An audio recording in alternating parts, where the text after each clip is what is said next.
I was watching a LockPickingLawyer video a few days ago, and he used a torch or an inspection light, which was basically a optical fibre, and he used it to inspect the inside of a lock, just an ordinary sort of a tumbler lock, and it looked really good. It's just like a small torch body with a thin bit of fibre coming out the end. I thought it was a fantastic idea. So searched around trying to see if I could find one. What I could find online was some really expensive versions, like sort of £80, £100. So I decided to have a go at making one myself. Quick search on eBay. Um, Fibre optic is very easy to get hold of. This is silica-core end glow fibre, and it's available in various sizes. This is actually half a mil, which is what I chose to get, and it's £1.30 a metre. So not very expensive. So I got a metre of that. I decided to try and fit that fibre to this OLight OClip torch, which is great. I love this thing. I use it all the time, and it has three settings. I turn it on.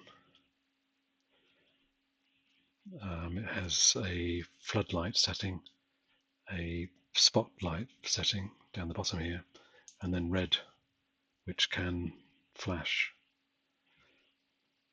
So I say it's a brilliant little torch.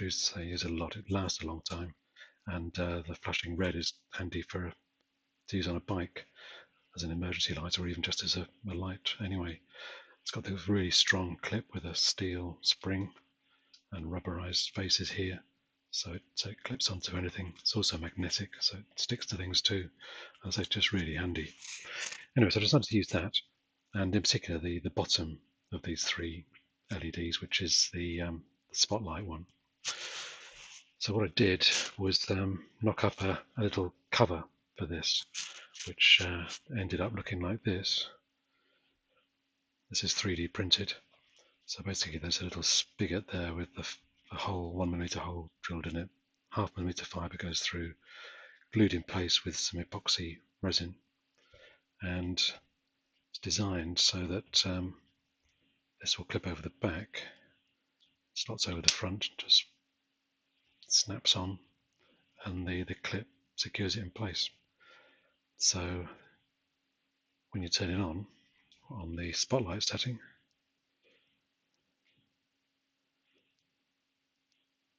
if you can see that's the bright setting. So there's a nice little tiny light on the end of a flexible fibre, and the rest is screened off by the black plastic 3D molded part, so 3D printed part. I designed this thing on OpenSCAD, so it's I'm going to get this to work. There you go. It's just a 3D part, hole for the fibre here, and the clip on the back. So just knocked that up in OpenSCAD, created an STL file, and printed it on my 3D printer. So that's fairly straightforward. This model, by the way, the OpenSCAD file and the STL, will be on Thingiverse very shortly, and I'll put a link to that in the description. So it's freely available. You can pick it up online, say from Thingiverse, and print it yourself if you like. Otherwise, I guess if you've got a different torch, then it'd be easy enough to create a similar setup for a different geometry of torch end. One of the immediate benefits that I saw for this type of setup was looking at this carburetor body, which I've been working on the last few days and weeks.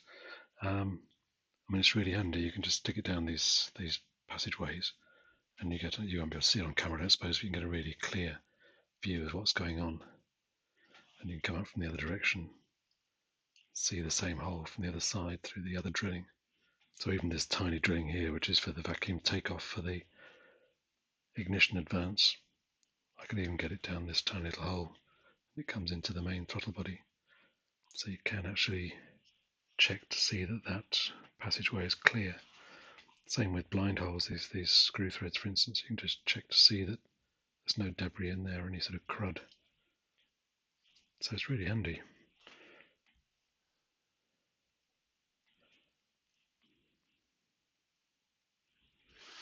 So that's my immediate use for it.